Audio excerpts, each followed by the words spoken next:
G'day guys.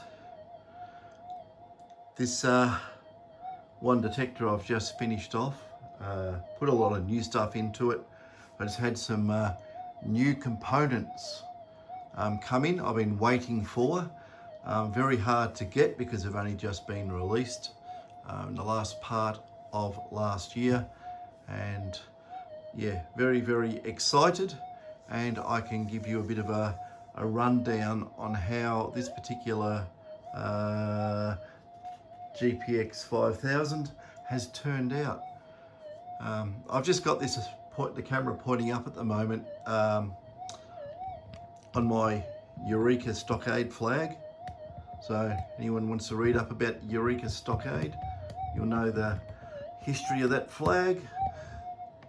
Okay, I've got a couple of battery chargers on up there. I've also got an iPhone charger plugged in. You can see the lead hanging out of it. And as you can probably notice on the power board I've put there, it wasn't there before. I had a ground loop problem with test equipment, and I've redone all my wiring to alleviate that ground loop problem I had, and I'll go into that in another video. It's quite interesting how it worked out. Yeah, but anyway, so we've got everything on in the workshop. I'll just drop this. Whoopsies. God, he's meant to be able to wind it down, but it just wants to fall down at 100 mile an hour. Okay, I've got everything on. Okay, so I've got lots of current being drawn by power supply, SigGen. The little multimeter probably doesn't do much. I've got that power supply there powering that light above there, because the switch mode supply that came with that, it was so bad you couldn't do anything with that switch mode on. So I've just gone and bunged it on a linear supply, get rid of all that noise. I've got the oscilloscope on, and over there I've got the soldering iron on. I've got the overhead lighting on. That thing there makes a heap of noise for some reason. It also runs off a switch mode plug pack, and I left it on as well. We've got the router on in the room. I've got the iMac sitting over there, which is on. I'm just trying to generate as much noise as I can. I've got switch modes in the bulbs, in the light in the middle of the roof, and I've got switch mode supply driving the one over the bench. Not that one there, that's on a linear, and up there, that one, and that one. So there's plenty of light in this room, all driven by switching power supplies. So anyway, got this detector here. Oopsie. I don't really want to have the guy's name all over the internet, but this is a special job. That's why I wanted the special parts. So as you can see, I put variable front end gain in this detector, and I've done a lot of work inside the detector. So to give you an idea why this was done, this fellow wants to go out full time making videos and set up a YouTube channel, basically full time prospecting. So he wanted a really good detector. You can probably hear this thing at the moment squawking away. It's squawking away quite merrily, but the thing is, it is on full gain. This is flat out full gain. Mind you, it's on a cancel coil. The gain I put in is far in excess of standard gain. It is well in excess. But here's the interesting thing. I'll just turn that back down because it'll get annoying. But here is the interesting thing. With full gain, even though I'm running a 12-inch double D coil in cancel mode, anything else that had this much power around it would be going absolutely bonkers. This one is, even though it's, I'll just calculate it out, it is cranked to probably a level of around about nearly 26 dB above normal. So that is a massive amount of gain. Now, you got to realize that gain isn't everything in a detector. Quietness of the input stage is paramount, and that is very, very important. And also all the interstage coupling, you do not want any leakage from noisy parts of the circuit getting in. It causes a drama. But anyway, this here, one-man camera operation, here we go. As I say, this is full. I can't go any more than that. Okay, here's the thing that's interesting. You're gonna like this. I'll just wind this back up again onto the coil. I'll turn this up so you can hear it.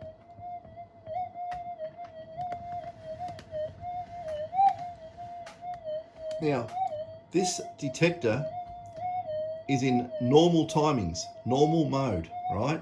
Which is, in all fairness, it's big, gold, deep mode.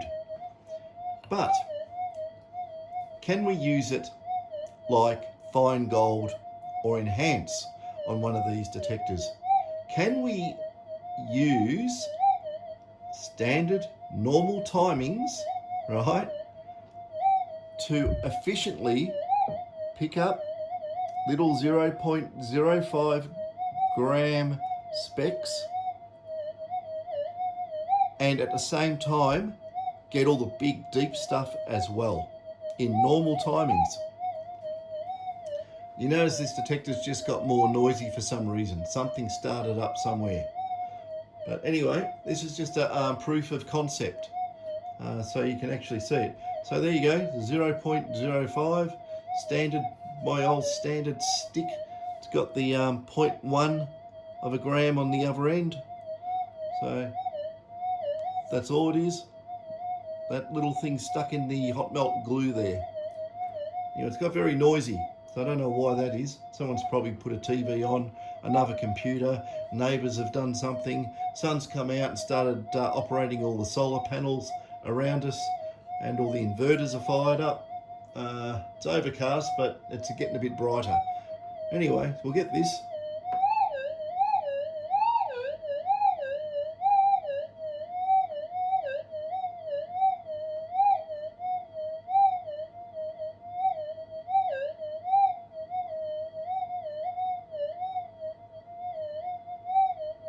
Signal's getting a little bit lost in the noise there, but it is there. I think I can hear it a lot better than the audio quality of this iPhone and everything else, but it's in that noise there. I can hear the peaks and dips. If that background warble wasn't there, it would be a lot clearer, of course. But like I say, I'm in the workshop doing this. Not a good place to go gold detecting in your workshop, but anyway, we'll do it.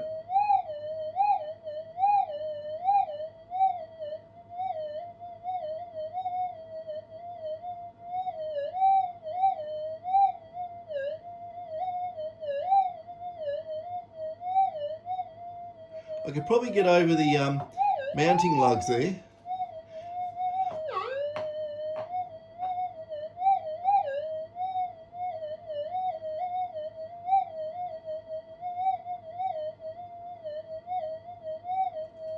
On that size coil, being a double D, with the energy distributed from the transmit on this side and the receive on this side, it's doing a really, really good job, especially with all that background chatter. But like I say, this is on full gain. Absolutely, I can't crank it anymore.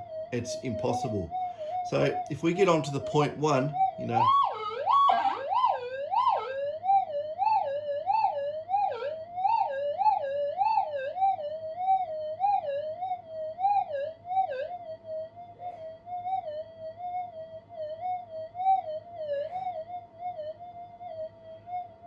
and we're disappearing in the noise up there a little bit.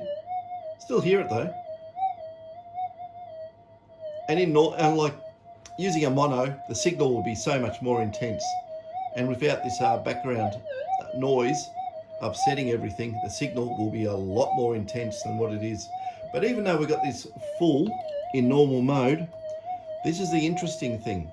It'll pick up big gold, deep, it'll pick up small gold, like one mode for all gold types. Can it get rid of the evil Kalgoorlie hot rock? And when I say, I call these evil because they are the worst ironstone you can get. Like I say, you stick it to your magnet. I mean, I'll give you an idea of how it'll lift. There you go. It's basically pure ironstone. It's an absolute doozy. Anyway, can it ground balance that out in normal timings? I don't know. What do you think? Let's make sure that the detector is in tracking. Yep, it's in tracking. I won't even hit the switch. We'll just see if we can just pump it out.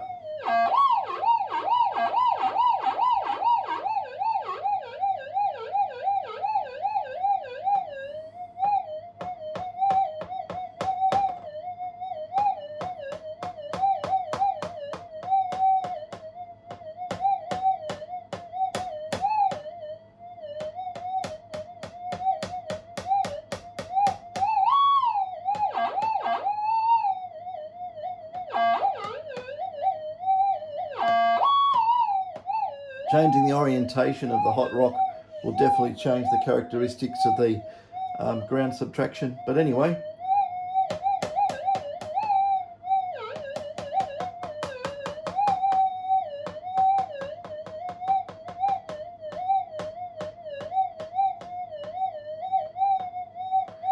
it'll basically, on full gain, remove the response from the hot rock.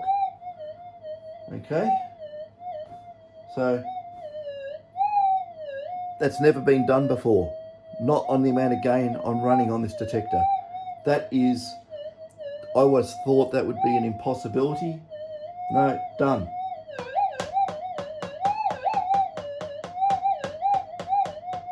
Like I say, it's a ridiculous amount of gain, and even in all that noise, all that background electrical interference generated from in the workshop will definitely upset the ground balance circuitry as well, because we've got some of the 50 cycle and harmonics of and everything else crossing over those or subharmonics crossing over the ground balance circuitry, so it will make it very difficult to do. But nothing wrong with that.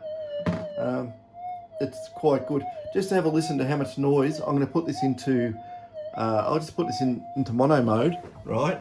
You can have a listen to how much noise is in this room. This is like a crazy thing to do, but I'm going to do it. Okay, there we go. She's in mono.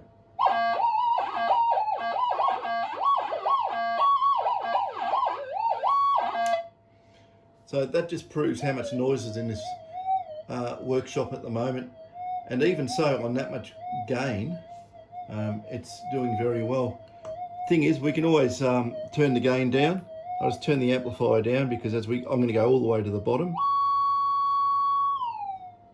And I'll turn the amplifier full. And that is running about negative 10 dB gain. And I'll put it into mono mode, and we'll see what happens. There you go. Still got the electrical interference.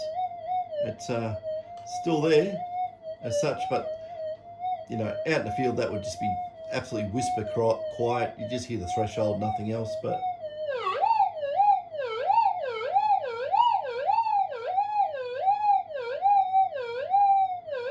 I'm using the 0.1, by the way. I'm not using the 0.05 doing this, because we're running such low gain, and normally you wouldn't be able to pick up a 0.1 in a workshop like this just using in a mono mode. It would just go completely crazy.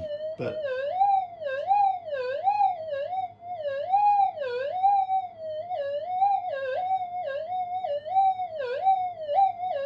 So I don't know if there's any situation you couldn't throw at this detector where it wouldn't be able to handle it. I'll try the 0.05. We'll try it. I don't know if we'll be able to hear it because it's such low gain. In normal mode, normal timings, and operating in a mono mode, we'll try it anyway. Probably asking way too much.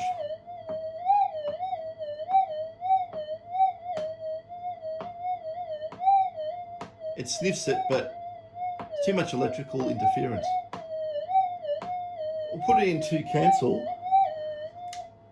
and just see on minus 10 dB gain if it can still pick up. It's dead quiet. It's so quiet.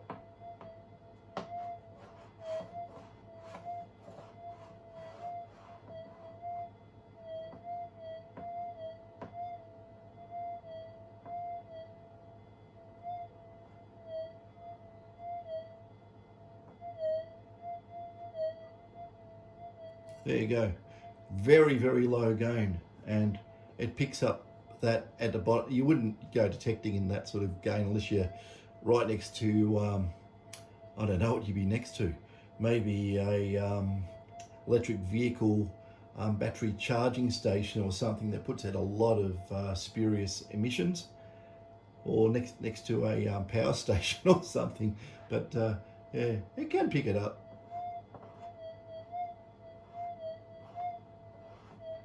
So in the most extreme circumstances, you could still go hunting point ones. You know, I'm not going to go hunting ply specs that are worth $2.50. Let's go for the bigger gold.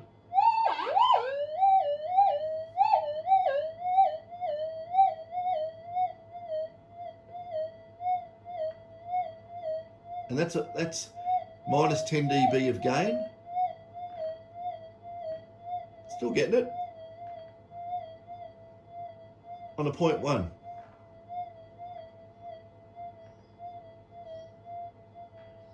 Still getting it. So gain isn't everything. Low noise input stages are critical, and this is probably, I would say, yeah, it's probably the lowest gain stage I've ever made. Lowest noise figure stage I've ever made. It is really, really quiet.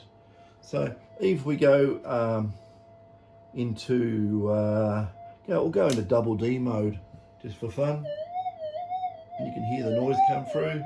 So I'll use the point one just because we're the lowest gain and we're also in double D mode.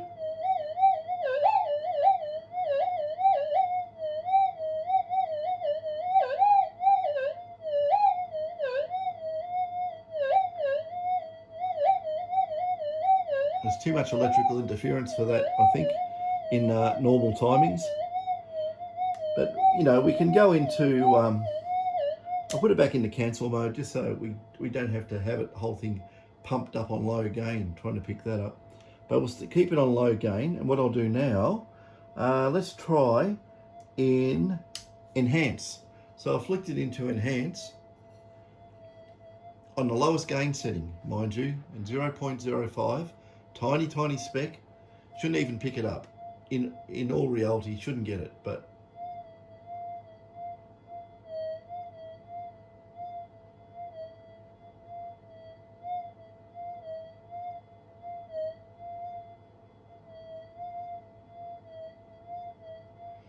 okay, we get it there. Let's put it into fine gold. Special fine. See what happens on such a low gain setting.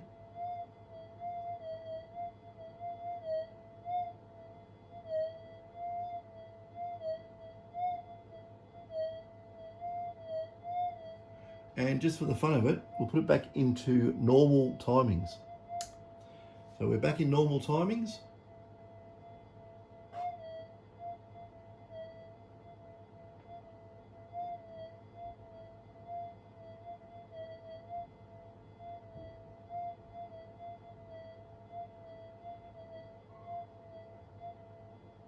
You can still pick it up, it's not a problem picking up in normal timings. It's probably not as pronounced as the other ones, but we're getting pretty similar heights. So that's what I'm saying about, do you really want to go running, minus 10 dB of gain, looking for 0.05 bits of gold in cancel mode? No, you wouldn't do that. But this is just so we can get an idea in the workshop. This with a mono on it will absolutely kick everything else to the curb. I'm absolutely positive about that. This with a big coil, fully controllable, frequency wise, it is it's going to go super deep. It's going to be super sensitive, and it can handle really bad ground with ease, even on full gain in normal timings. So if that's not something to crow about, don't know what is. But yeah, I'm really quite happy with that, and I think that I will be doing some swap outs on my own detector and put this stuff in it. And as we've got some nice weather between storms and rain and all the rest of it here, and wind and whatever, I might be able to go out and do some detecting, because I'm pretty sure this thing will be a bit of a gold sweeper. Yeah, like I say, I've got some big spots I want to do. I want to get the 25-inch coil out and give a couple of areas a go, but for sure I'll be able to hear everything and not really worry about noise and really bad ground. So yeah, I hope that was enjoyable. So there it is there. We'll wind it down. You can have a look at the settings where I've got it, just in case I made a boo-boo, but I didn't. Because I do 45s and 5000s, the switches are different. So I'm going to keep getting in my head to do that. There you go. You can, I don't know if you can see that anyway. There it is. This detector's done some hard work by the look of it too.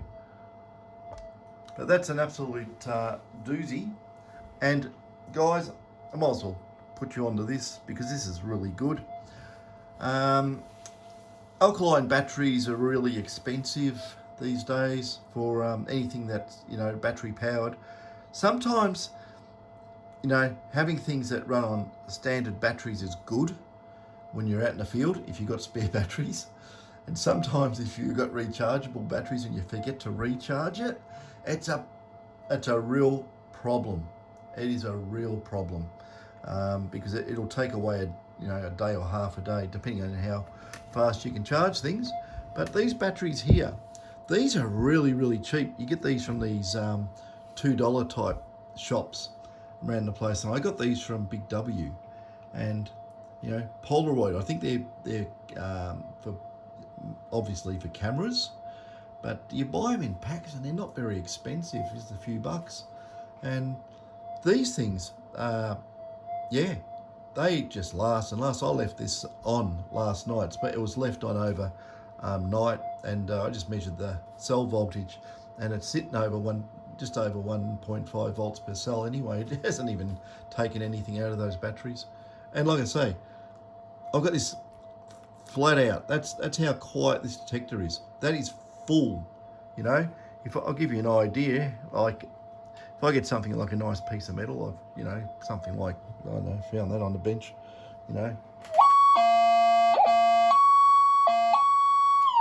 like I say, it's a very, very quiet detector, and it's just picking up a little bit of chatter from some of the mains leakage getting into the coil. It's just so close to the test bench. But yeah, I'm very happy with the way I've set this up for high gain, and it's an absolute doozy on the ground balance. I've never seen anything ground balanced like that before with such high gain in normal timings. It does not happen. So I will be doing my other detector. Yeah, and we'll go and do some tests. But Mr. Whoever owns this, you will be very, very happy. I hope you'll be happy, because if you're not happy with the way this is working, I don't think there's any pleasing you. Anyway, that's all good. Yeah, I'm wrapped. I'm wrapped. I just finished putting the screws in this, and I'm just absolutely gobsmacked on how well it works. And like I say, it's running on minimal gain. You've seen it on flat out gain. We can put the gain in the middle if you want, but that's pointless. It's just between the two. Out in the field, you can run flat out. This thing will be dead quiet, handle the ground beautifully, and you'll be able to just use it like a hoover. It should be able to get all the small gold, tiny specks if you really want that stuff, which I think digging up really tiny gold's a damn time waste, really. If you want to go and calculate doing that and put an hourly rate on it, you're going to kick yourself. Go for the big stuff. Just dig the big stuff within reason. A 0.1 now is classified as big. Don't go after the little fly specks, little 0.0 somethings. They're not worth it. I mean, it's if you're in total hobby mode, yeah, go for it. But it's sort of a hobby you're trying to make money out of, and well, some people are, most people are. Otherwise, they wouldn't get their detectors done. I don't think I'd be doing detectors for people all around the world if they're just doing it for a hobby. Yeah, so we're getting a lot of interest from Africa at the moment too. So they find it hard to get the detectors here from Africa. I can understand why. So a lot of them are getting sent to the Middle East and then they're coming here. So we've got to send it through that route. We're also getting some from some other countries where their governments won't allow metal detecting. So they run their detectors into the next country, then it comes here, then they run it back. Yeah, a lot of really interesting stuff going on. A lot of detectors are going over to the Tomb Raiders over in Eastern Europe. I don't know what you do with your detector over there, but I'm pretty sure I can guess. And even had some detectors done for people in Scotland, of all things. So, yeah, we've been busy doing up these GPXs. Now, the way this is behaving, I should put this in, the way this is behaving in normal timings, you've got to remember, all the GP detectors, right, all of them have normal timings, right?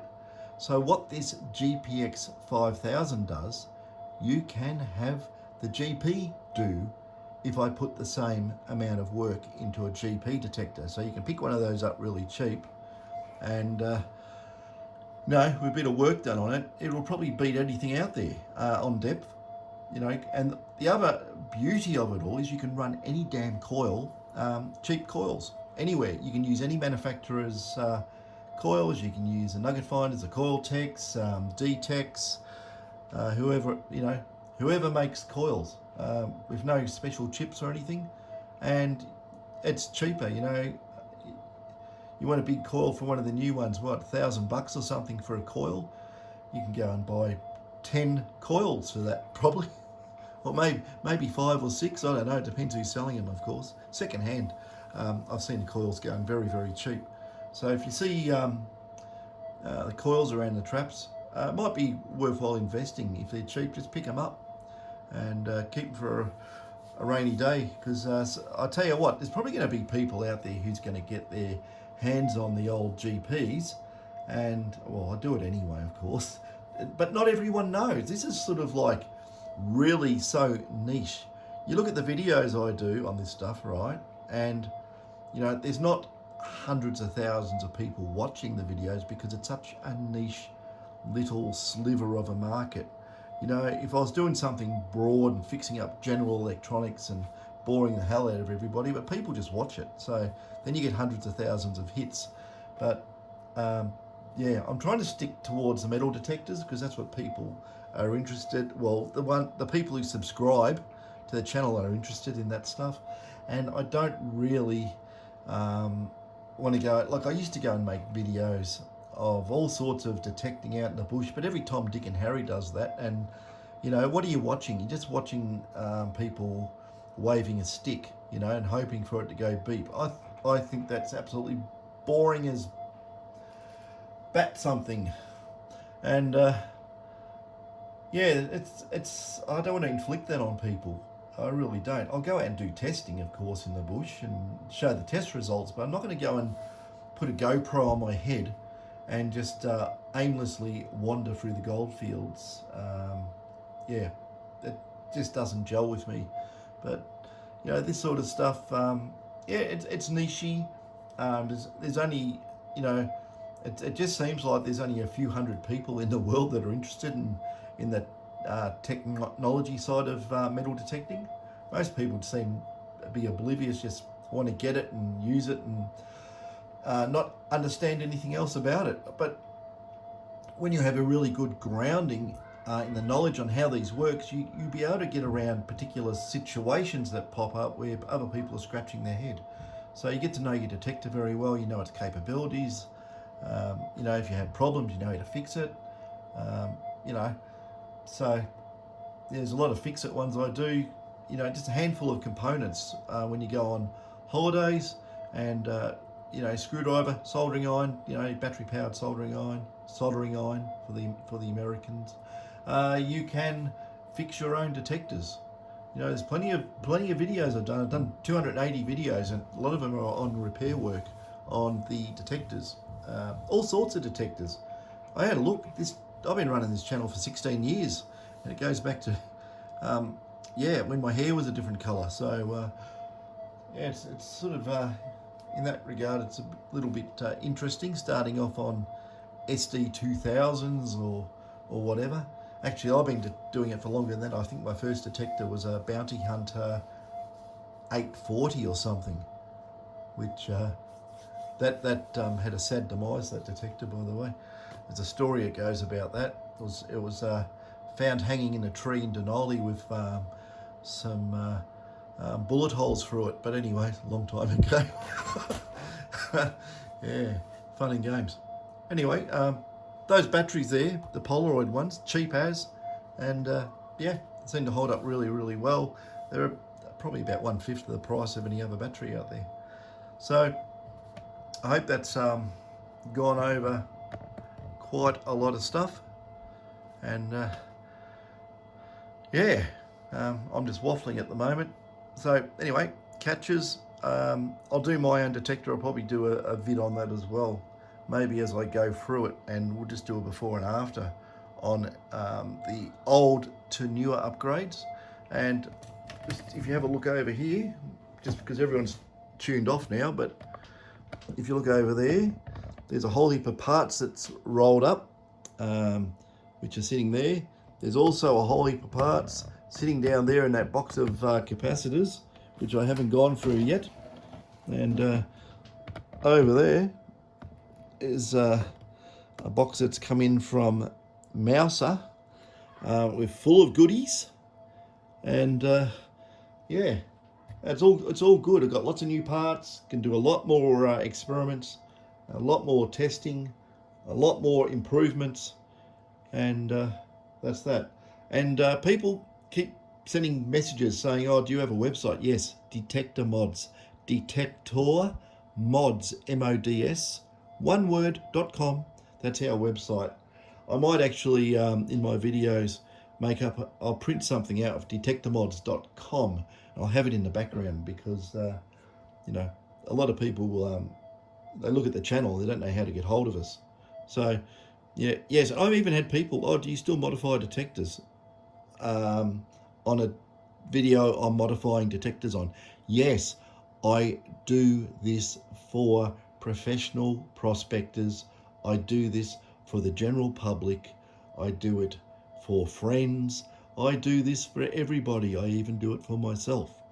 Yes, I do everyone's detectors. I modify everyone's detectors, right?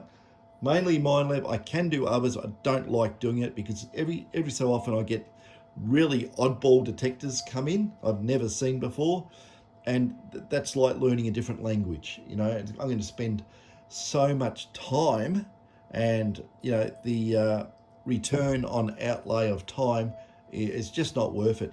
So the Minelabs, I know them inside out and backwards, and they're probably the best detector for looking for gold. I'll give Minelab a plug. a free plug, but they are the best detector for gold, bar none. The others just don't perform as well. They just don't go as deep. They're not as sensitive. They don't handle the ground as well.